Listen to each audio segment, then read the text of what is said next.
लोकांनी असं घरामध्ये टेपवर चालू ठेवलेला असतो मंत्र, ओंकार म्हणा किंवा कुठला, तर त्यांनी फायदा होतो का की आपणच म्हटला पाहिजे? हा एक पहिला प्रश्न.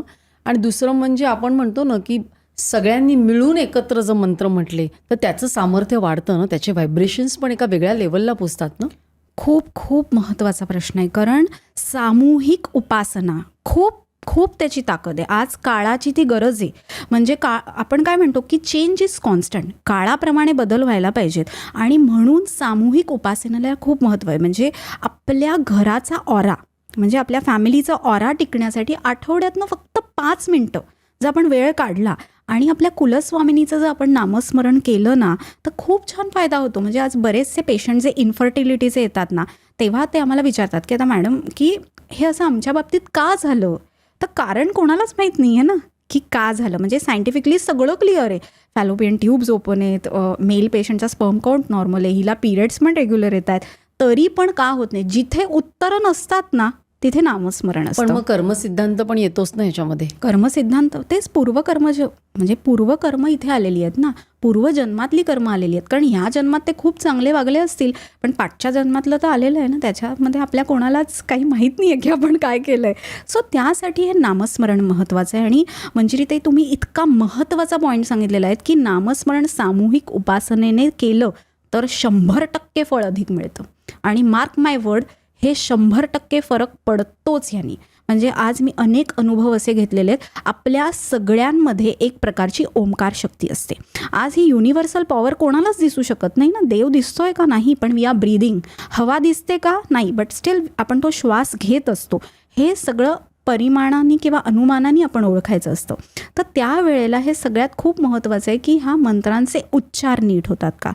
त्यामुळे तुमचा जो पहिला प्रश्न होता की जर ऑडिओ ऐकलं तर चालेल का, तर ज्यांचे उच्चार चुकतायत काय करणार ना आपण. म्हणजे शिकवल्यावर पण जर ते म ला र झालं तर नाही चालणार आहे, मग त्याचा अर्थ बदलतो. त्यामुळे तो जो श्लोक आहे तो म्हणजे त्या शब्दांचा अर्थ बदलला नाही पाहिजे. म्हणजे पाय मोडला आहे ना आता, अहम म्हणजे तिथे म्हणजे ते म्हणताना तो अहम असं पूर्ण म्हणून नाही चालणार. किंवा वेलांटी म्हणजे नी दुसरी असेल तर तो नी वाढला पाहिजे. तर ते बरेच वेळा माहीत नसेल आणि तुम्हाला मग काय होतं, लोकांना स्ट्रेस येतो त्या गोष्टीचा. जर ते स्वतः शिकले तर फायदा लवकर अधिक असतो. पण तोपर्यंत घरामध्ये त्यांनी ऐकलं ना तरी आपल्याला देवानी हे जे सेन्सेस दिलेत ना, हिअरिंग आहे, टेस्टिंग आहे, बघणं आहे, हे अँझायटीच्या पेशंट्समध्ये खूप काम करतात. म्हणजे आत्ता आपला ऐकण्याचा विषय चालू आहे, तर काही पेशंटना खूप अँझायटी असते. म्हणजे ना त्यांना अनेक ठिकाणी फोबियाज असतात आणि मग त्यांना एकदम सडन भीती वाटते. मग अशा पेशंटना जेव्हा मी त्यांना सांगते की भगवद्गीतेमध्ये एक श्लोक सांगितला आहे, स्थाने ऋषिकेश तव प्रकीर्त्या जगत प्रहर्षत्यनुरज्यते च रक्षांसी भीतानि दिशो द्रवंती सर्वे नमस्यन्ति च सिद्धसंघाः. हा भगवद्गीतेतला श्लोक आहे. ह्याचा अर्थ काय आहे की हे भगवान परमेश्वर श्रीकृष्ण ते सांगतायत की तू हा श्लोक म्हण की ज्याने तुझ्या मनातले आजार, म्हणजे मानसिक आजार आणि शारीरिक आजार दूर पळून जातील. सो त्यासाठी हा श्लोक म्हणणं खूप, पण आपल्याला माहीत नाही आहेत आपलीच शास्त्र. हा श्लोक जर आपण रेकॉर्ड करून ठेवला आपल्या आवाजात, एकदा आपण लूप करून आपल्याच आवाजातला ऐकू शकतो. म्हणजे मोबाईलवर हल्ली लूप सिस्टीम करता येते ना आपल्याला 108 वेळा. सो आपण आपल्या खोलीत काम करतोय तेव्हा आपल्या आवाजातनं त्या व्हायब्रेशन, म्हणजे आपण म्हटल्याचं पण फिलिंग येतं आणि ते पूर्ण होतं.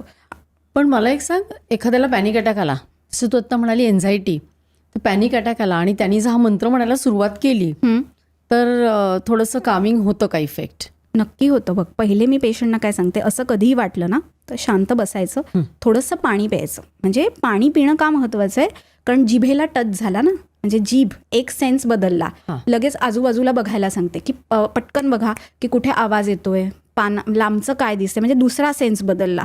तिसरा हिअरिंग सेन्स बदलण्यासाठी मनामध्ये तो मंत्र त्यांनी म्हटला. आणि आपण बघतो की ऑल इज वेल किंवा व्हॉट एव्हर, एक वाक्य स्वतःचं तयार करून ठेवायचं. I am peace, I am peaceful, मी छान आहे. आणि डीप ब्रिथिंग. लोक पाणीच पित नाहीत कधी किंवा श्वास पूर्ण घेत नाहीत भीती वाटल्यावर. जेव्हा भीती वाटते, अँझायटी येते, तेव्हा सगळ्यात पहिले महत्त्वाचं आहे की तुम्ही डीप ब्रिथिंग करा. बघा घडतंय का. म्हणजे एक किस्सा असा होता की एक मुलगा झोपलेला असतो, त्याला पटकन ए तुझा मुलगा बघ पाण्यात पडला विहिरीत. तो असाच उठून धावत सुटतो आणि बघायला जातो, विहिरीत उडी मारणार असतो. तेव्हा तो बाजूचा माणूस त्याला काय सांगतो, सगळ्यात पहिले बघ की तुला पोहता येतंय का, दुसरं बघ की तो मुलगा पाण्यात पडलाय का, आणि तिसरी गोष्ट अशी बघ की तुला मुलगा आहे का. कळलं. सो कधीही आपल्याला जेव्हा घाई असते ना तेव्हा कधीच निर्णय नाही घ्यायचा. ऑलवेज तुम्ही हायपर एक्साईट होऊ नका. शांतपणे. आपल्या सगळ्यांमध्ये हे षड्रिपू आहेत, काम, क्रोध, मत्सर. म्हणजे हे षड्रिपूंना कंट्रोल करणं खूप कठीण असतं. म्हणजे संतांनाच ते शक्य असं मी म्हणू शकते. कारण आपण माणूस असल्यामुळे आपल्याला फिलिंग्स आहेत, प्रेम वाटतं, कधी राग येतो, रडायला येतं. पण हे महत्त्वाचं पण आहे. म्हणजे आता आपण मंत्रांविषयी बोलतोय म्हणून पूर्वी म्हणजे मी असं कायम म्हणायचे की मुलांना तुम्ही घरातल्या मूर्ख बावळट म्हणू नका. कारण आपली वाणी काय सांगतेस?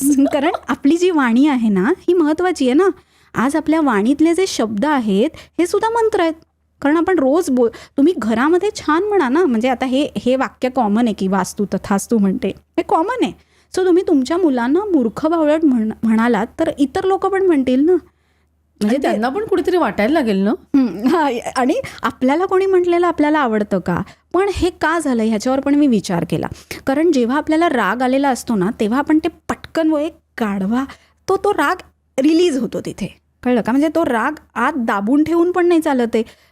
म्हणजे जो राग आलेला मनात ठेवून त्रास होतो, त्याच्या इमोशन्स बाहेर तर पडायला पाहिजेत. हां, म्हणून ते बहुतेक हे शब्द असावेत. पण मी असंच आहे, वा किती छान केलंस, असं नको करूस बाळा, असं करून तरी तो काढा. म्हणजे मनात राग ठेवायचा नाहीये. मग तो बाहेर कसा काढायचा. बाहेर काढण्यासाठी वेगवेगळे पर्याय असतात. म्हणजे सगळ्यात पहिले आपल्याला स्वतःला शांत ठेवायला पाहिजे. कारण रागावून तर सगळ्यांनाच नुकसान आहे ना. म्हणजे जेव्हा ते जमत नाही ना. राग आला म्हणजे तीन उपाय त्यासाठी. जगात असा एकही कोणी नसेल की ज्याला कधी रागच नाही आलेला. हो, हे तर खरं आहे. पण त्याच्यासाठी राग येणं महत्त्वाचं आहे. पण राग जास्त येणं नाही म्हणजे चांगलं. कारण त्यांनी काय होतं, आपलं एक तर ब्लड प्रेशर चेंज होतं. मग राग आला तर कसं आहे, शब्दात म्हणजे जो जिभेतनं निघालेला म्हणजे वाणीतनं निघालेला जो शब्द आहे आणि धनुष्य बाणातनं निघालेला जो बाण आहे तो परत नाही घेऊ शकत. आणि ह्या दोघांच्या ज्या जखमा असतात ना त्या खूप डीप असतात ना, त्या भरून येत नाहीत. त्यामुळे शांतपणे म्हणजे आपल्याला ना एक वाक्य आहे की आपल्या आयुष्यात जे आपल्यासाठी लिहिलेलं असतं ना ते आपल्यासाठी कुठनंही येतच. म्हणजे आपल्यासाठी जे आहे ना आपल्या भाग्यातलं ते कोणीही हिरावून घेऊ शकत नाही. ही क्लिप शेवटपर्यंत बघितल्याबद्दल खूप खूप धन्यवाद. संपूर्ण एपिसोड बघण्यासाठी खाली दिलेल्या लिंकवर क्लिक करा आणि सर्व काही चॅनलला सबस्क्राईब करायला विसरू नका.